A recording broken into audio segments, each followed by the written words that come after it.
Est-ce que le Coran et le prophète Mahomet sont annoncés dans la Bible? Bienvenue dans cette seconde vidéo de la série Mahomet dans la Bible. Vous pouvez regarder la première vidéo en cliquant sur le lien qui s'affiche au-dessus de cette page. Le Coran et le prophète Mahomet sont-ils annoncés dans la Bible? Beaucoup affirment que Deutéronome 33, verset 2 annonce Mahomet parce qu'il est question de Param, un lieu où a séjourné Ismaël, qui est le probable ancêtre de Mahomet. Mais est-ce que cette affirmation est exacte? Lisons ensemble le passage. Deutéronome 33, verset 2 dit: Voici ce que Moïse a déclaré. Le Seigneur est venu du Sinaï. Il s'est levé pour nous de Séhir. Il a brillé du mont Param. Il a surgi du milieu de 10 000 anges, les mains chargées de sa loi pour son peuple. Écoutons ensemble ce imam qui s'inscrit dans cette opinion. Quand à un moment donné, on parle dans le livre d'Amos, prophète Amos, il parle de la lumière. Il dit que la lumière s'est levée au Sinaï. Puis, le mont de l'Olivier, Jérusalem. Ensuite, après, il parle de Paran, la montagne de Paran. Et que cette lumière sera entourée d'une myriade de saints. Donc, le Sinaï, on connaît, c'est la Torah. L'olivier et tout ça, c'est l'évangile. Mais l'autre là-bas, là, le troisième, c'est qui? C'est quoi? C'est Mohamed normalement. Et non, c'est pas Mohamed, c'est Jésus. Dit, attends, non, pourquoi c'est pas Mohamed?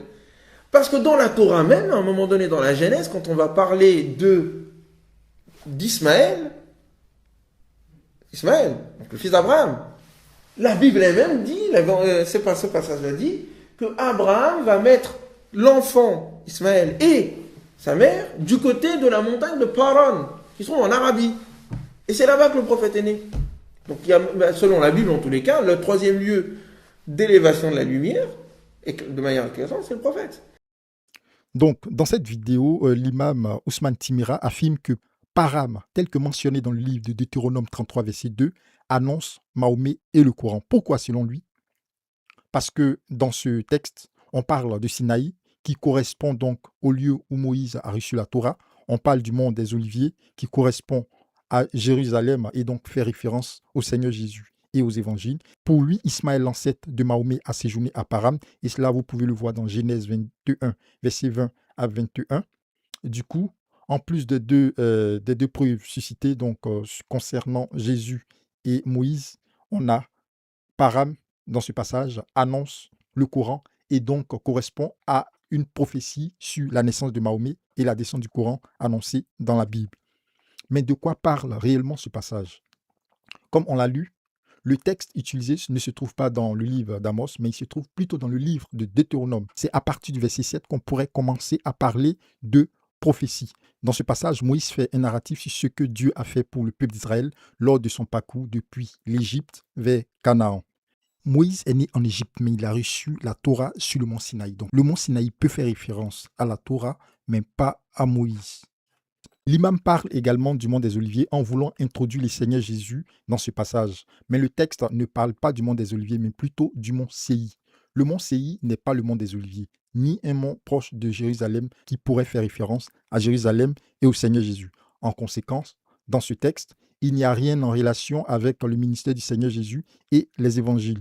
Jésus est né à Bethléem dans l'actuelle Palestine, ville faisant partie du royaume d'Israël lors de sa naissance.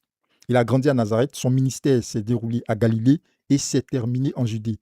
Jésus n'est pas né à Séhi, il n'y a pas reçu de livre. D'ailleurs, Jésus n'a pas reçu de livre. Et ce sont ces paroles qui ont servi d'écriture à ses disciples. Le texte n'a aucun rapport avec Jésus ni avec les évangiles. Est-ce que Mahomet est né à Param et y a reçu le Coran? Je vous présente cette carte. Ici, on a le peuple d'Israël qui quitte l'Égypte, qui traverse la mer Rouge. Ensuite, ils passent par le mont Sinaï, puis par Param. Ils vont contourner le mont Séhi pour rejoindre Canaan. Pour certains musulmans, étant donné que Ismaël, l'ancêtre de Mahomet selon l'islam, a séjourné à Param, et cela vous pouvez le voir comme je l'ai dit tantôt dans Genèse 21, verset 20 à 21, et que Mahomet est né à la Mecque, Sinaï fait référence à Moïse. Le mont Séhi est confondu avec le mont des Oliviers pour faire référence au Seigneur Jésus. Et donc, Param, c'est en réalité Faram, une région plus large incluant la Mecque. Faram est une région théologique qui n'existe pas physiquement. Elle est composée du désert de Paran et inclut les pays arabes dont le Yémen, la Jordanie, l'Irak, le Koweït, le Qatar, les Émirats arabes unis, Oman, l'Arabie saoudite, dont la ville de la Mecque, là où est né le prophète. Paran, c'est à cet endroit. Mahomet est né à cet endroit, donc à la Mecque, et il reçoit le Coran dans les environs de la Mecque, selon la tradition musulmane, à environ 1200 km de Paran.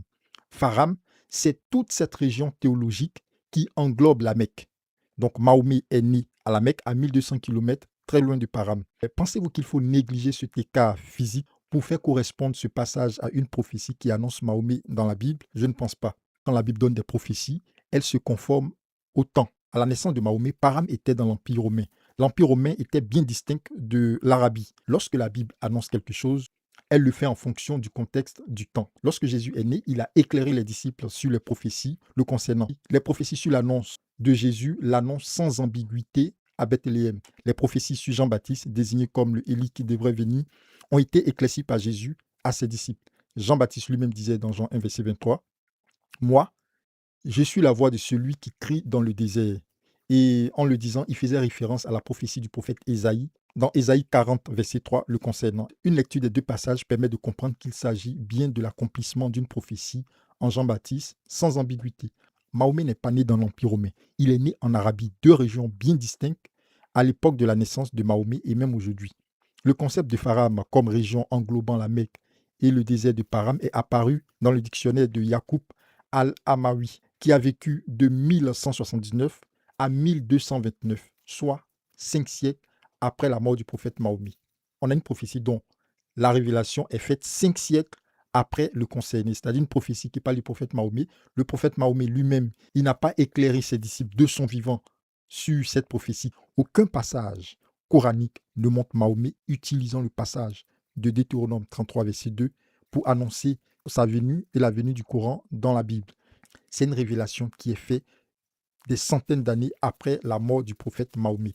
Je ne pense pas que ce soit une prophétie sur les livres à venir ou sur les lieux de naissance des prophètes. C'est bien clair, les trois prophètes, donc Moïse, Jésus et Mahomet, ne sont pas nés dans les lieux indiqués dans ce passage.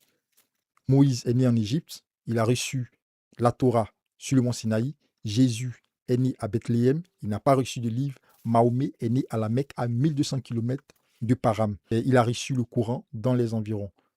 Donc, je ne pense pas que ce soit une prophétie sur les livres à venir ou les lieux de naissance des prophètes. La distance entre la Mecque et Param est trop éloignée pour être minimisée et faire correspondre ce lieu à l'annonce de la naissance de Mahomet dans la Bible. En plus, le mont Sinaï n'est pas le lieu de naissance de Moïse et Jésus n'a rien à voir avec le mont Sinaï. C'est à partir du verset 7 de Deutéronome 33 que Moïse commence à prophétiser sur les tribus d'Israël. Mais rien ne fait référence dans les prophéties de Moïse à l'annonce d'un prophète comme le prophète Mahomet. Ce passage n'est pas un argument palpable pour prouver l'annonce de Mahomet dans la Bible. Les passages bibliques faisant référence au séjour du peuple d'Israël dans le désert de Param sont affichés à l'écran. Prochaine vidéo, le nom de Mahomet cité dans la Bible. Merci d'avoir écouté cette vidéo. Veuillez vous abonner afin de ne pas manquer les prochaines publications.